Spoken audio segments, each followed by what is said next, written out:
Everyone, आपण आजच्या व्हिडिओमध्ये पाहणार आहोत टोकन्स म्हणजे काय, related to object oriented programming language. Tokens are the basic building blocks in C++ language. The smallest individual unit in a program are known as tokens. म्हणजे तुमच्या प्रोग्राममध्ये किंवा कोडिंगमध्ये तुम्ही जे काही प्रत्येक कीवर्ड यूज करता, हा प्रत्येक कीवर्ड म्हणजे काय, एक टोकन आहे. A program is constructed using a combination of these tokens. Number of different कॉम्बिनेशनने किंवा टोकनच्या कॉम्बिनेशनने आपण एक प्रोग्राम कन्स्ट्रक्ट करत असतो किंवा टाईप करत असतो, लिहित असतो. त्याचे नंबर ऑफ टाईप आहेत प्रोग्राम टोकन्सचे. ते टोकनचे टाईप पाहूयात आपण. There are 5 types of tokens. First keyword, second variables, third constant, fourth strings and last one is operators. There are 5 types of tokens in object oriented language. First पाहूया keyword. Keyword is a sequence of characters that have a fixed meaning. याच्या म्हणजे keyword म्हणजे काय आहे, हा कॅरेक्टरचा fix sequence आहे.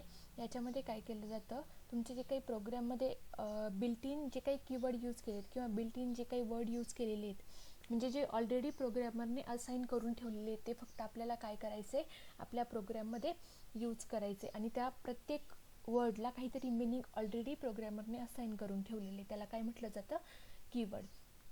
Keyword must be written in lower case. Keyword हे नेहमी लोअर केस म्हणजे स्मॉल लेटरमध्ये लिहिले जातात. Reserve identifiers and can't be used as a name for the program variables. user define program elements. म्हणजे जे काय रिझर्व आयडेंटिफायर म्हणजे जे काही रिझर्व कीवर्ड आहे, ज्याला आपण कीवर्ड्स म्हणतो, किंवा जे रिझर्व वर्ड आहेत, हे ऑलरेडी आपण त्याचं मिनिंग असाइन करून ठेवलेले प्रोग्राममध्ये. ते वर्ड्स आपण प्रोग्रामचे व्हेरिएबल म्हणून यूज करू शकत नाही किंवा युजर रिफाईन एलिमेंट्स म्हणून सुद्धा आपण यूज करू शकत नाही. त्याचे एक्झाम्पल दिलेले आहेत पहा या बाजूला. कीवर्ड्सचे एक्झाम्पल काय काय असू शकतात, integer, float, character, double, switch. म्हणजे जे काही तुम्ही नॉर्मली प्रोग्राममध्ये जे वर्ड यूज करता त्याला काय म्हटलं जातं, कीवर्ड्स. ज्याचं मिनिंग ऑलरेडी प्रोग्रामरने असाइन करून ठेवलेले ते फक्त वर्ड आपण काय करतो, प्रोग्राममध्ये यूज करतो. नेक्स्ट आहे व्हेरिएबल्स. व्हेरिएबल म्हणजे काय, variable is a quantity whose values may change during the program execution. म्हणजे व्हेरिएबल हे असे वर्ड्स आहेत की ज्या वर्ड्सची आपण व्हॅल्यू प्रोग्राम एक्झिक्यूट करताना चेंज करू शकतो. याला काय म्हटलं जातं, व्हेरिएबल. वर्डमध्येच दिलेले ज्याची व्हॅल्यू व्हॅरी होते त्याला काय म्हटलं जातं, व्हेरिएबल्स. पुन्हा याचे टाईप दिलेत, पहा कुठले कुठले व्हेरिएबल्स आपण प्रोग्राममध्ये यूज करू शकतो. व्हेरिएबल्स इन C++ 2 टाईपचे नॉर्मल व्हेरिएबल्स यूज करतो आपण, न्यूमरिक व्हेरिएबल्स आणि कॅरेक्टर व्हेरिएबल्स. वर्डमध्येच दिलेले आहे. न्यूमरिक व्हेरिएबल म्हणजे number related variable to store either integer value or floating point value. Numeric व्हेरिएबल्समध्ये काय होत असेल, इंटिजर किंवा फ्लोटिंग टाईपची व्हॅल्यू स्टोअर केली जात असेल. आणि नेक्स्ट आहे कॅरेक्टर व्हेरिएबल. सेम कॅरेक्टर व्हेरिएबलमध्ये जो काही कॅरेक्टरचा किंवा सेट ऑफ कॅरेक्टरचा जो काही सिक्वेन्स असेल त्याच्या रिलेटेड व्हेरिएबल हे कॅरेक्टर व्हेरिएबलमध्ये येतील. त्याच्यामध्ये दिले पहा, alphabets and numbers from 0 to 9 inserted between single quote. Character variables नेहमी सिंगल कोटमध्ये लिहिले जातात आणि न्यूमरिकल व्हेरिएबल्सला आपण असाइन करत नाही कुठल्याही कोट. बाय डिफॉल्ट डायरेक्टली ते व्हॅल्यू न्यूमरिक व्हेरिएबल म्हणून कन्सिडर केली जाते. आणि त्याचे एक्झाम्पल दिलेले आहेत खाली पहा, इंटिजर ए, कॅरेक्टर चॉईस. म्हणजे ए हा जो काही व्हेरिएबल आहे, ह्या व्हेरिएबलला आपण प्रोग्राम एक्झिक्यूट झाल्यानंतर ए या व्हेरिएबलसाठी आपण कुठलीही व्हॅल्यू असाइन करू शकतो आपल्या प्रोग्राममध्ये.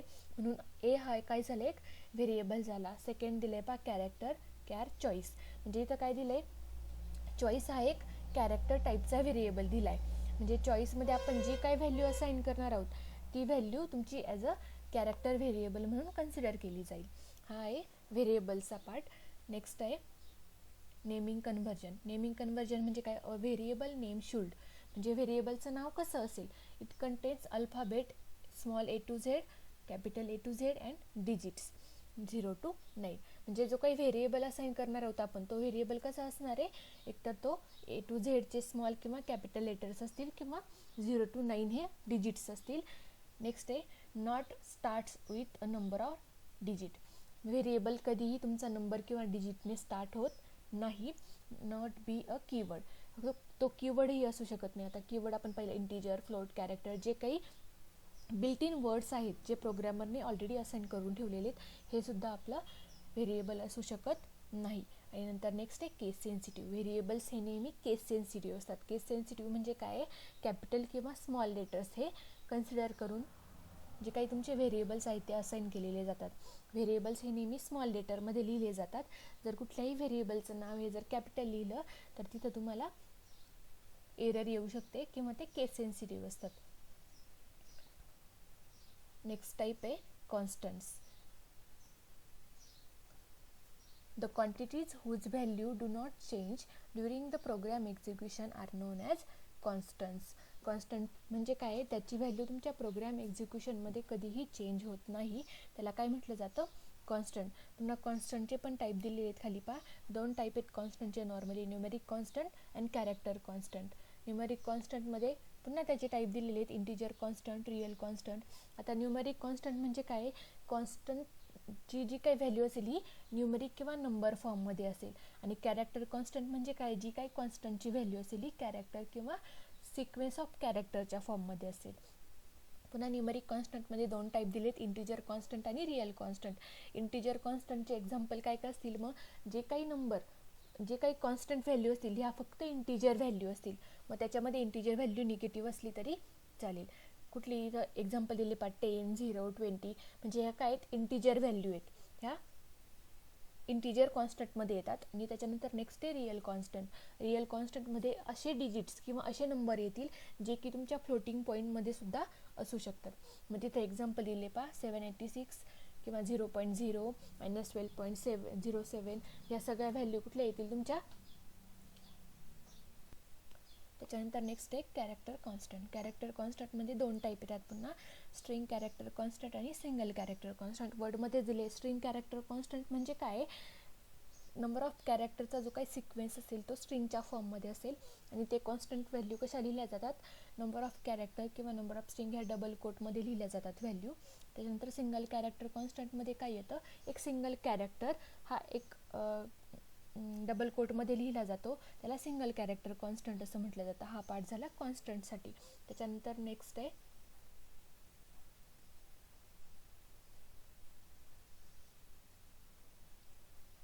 स्ट्रिंग. पाहूया स्ट्रिंगची definition. A group of character that are treated as a single data item enclosed in double quote are known as string. String it is a group of character किंवा हा sequence of कॅरेक्टरचा, number of कॅरेक्टरचा sequence असतो आणि तो एक single data आहे असं कन्सिडर केलं जातं आणि तो लिहिताना नेहमी डबल कोटमध्ये लिहिला जातो. याला काय म्हटलं जातं, स्ट्रिंग म्हटलं जातं. स्ट्रिंग ही नेहमी डबल कोटमध्ये लिहिली जाते. त्याचा जनरल सिंटॅक्स दिलेला आहे पहा स्ट्रिंगचा, कॅर स्ट्रिंग नेम. नेहमी तुमचं जे काही जेव्हा तुम्हाला स्ट्रिंग लिहावी लागते तेव्हा तुम्ही डेटा टाईप त्याचा नेहमी कॅर लिहिणार. त्यानंतर स्ट्रिंगचं नाव येईल, जे तुम्ही नाव देणार, जे व्हेरिएबलचं नाव येईल ते स्ट्रिंगचं नेम असेल, स्ट्रिंग नेम. आणि ब्रॅकेटमध्ये तुम्हाला साईज पास करायची. जेव्हा तुम्ही कॅरेक्टर डेटा टाईप घेऊन ब्रॅकेटमध्ये साईज पास करता तेव्हा तुमचा जो काही डेटा टाईप आहे हा स्ट्रिंग डेटा टाईप म्हणून कन्सिडर केला जातो. जेव्हा तुम्ही साईज पास करता एकपेक्षा जास्त, बाय डिफॉल्ट साईज 1 असते, जेव्हा तुम्ही त्याच्यामध्ये स्क्वेअर ब्रॅकेटमध्ये साईज पास करता तेव्हा तो पार्ट कुठला जातो, स्ट्रिंगमध्ये जातो. Size determines the number of character in a string name. म्हणजे जे काही स्ट्रिंग नेममध्ये जी काही तुम्ही जेवढे कॅरेक्टर तुम्ही पास करणार आहात तेवढे कॅरेक्टर म्हणजे तुमची काय असते, त्या स्ट्रिंग नेमची साईज असते. नंतर त्याच्यामध्ये एक एक्झाम्पल दिले पहा. एक्झाम्पल कॅर, सिम्पल कॅर हा डेटा टाईप दिला आहे. नंतर सिटी हे व्हेरिएबलचं नाव दिलं आहे किंवा स्ट्रिंगचं नाव म्हणता येईल आणि स्क्वेअर ब्रॅकेटमध्ये साईज दिली आहे 9. म्हणजे तुमची जो काही सिटी आहे हे सिटीचं नाव तुम्ही 9 कॅरेक्टरपर्यंत देऊ शकता किंवा 9 कॅरेक्टरचा सिक्वेन्स देऊ शकता. म्हणून तिथं इक्वल टू डबल कोटमध्ये पार्ट दिला आहे न्यूयॉर्क. म्हणजे हा काय झाला, स्ट्रिंगचा पार्ट झाला. त्याच्यानंतर नेक्स्ट आहे ऑपरेटर्सचा टाईप. हा लास्ट टाईप आहे तुमच्या टोकन्सचा, operator. And operator is a sequence that perform operation on 1 or more operands. सगळ्यांना ऑपरेंड्स काय माहिती आहे. ऑपरेटर काय करतो, एक किंवा एकापेक्षा जास्त ऑपरेंड्सवर ऑपरेशन परफॉर्म करतो, त्याला काय म्हटलं जातं, operators. There are 8 types of operator supported by C++ language. याच्यामध्ये नॉर्मली 8 टाईपचे ऑपरेटर सपोर्ट करतात C++ लँग्वेजला. फर्स्ट आहे अरिथमॅटिक ऑपरेटर. अरिथमॅटिक ऑपरेटर म्हणजे जे काही बेसिक ऑपरेटर्स आहेत तुमचे addition, subtraction, multiplication, division, modulo हे कुठले आहेत अरिथमॅटिक ऑपरेटर्स आहेत. नंतर आहे रिलेशनल ऑपरेटर, जे ऑपरेटर रिलेशन परफॉर्म करतात, equal to, not equal to, less than, greater than, less than equal to, greater than equal to, हे झाले रिलेशनल ऑपरेटर्स. नेक्स्ट आहे लॉजिकल ऑपरेटर. त्याच्यामध्ये येतात logical or, logical and, not, हे logical operator आहेत. Next आहे conditional operator. Conditional operator नेहमी question मार्काने त्याला टर्नरी ऑपरेटर पण म्हटलं जातं. नेक्स्ट आहे असाइनमेंट ऑपरेटर. असाइनमेंट ऑपरेटर कसे लिहितात, इक्वल टू किंवा plus equal to, minus equal to.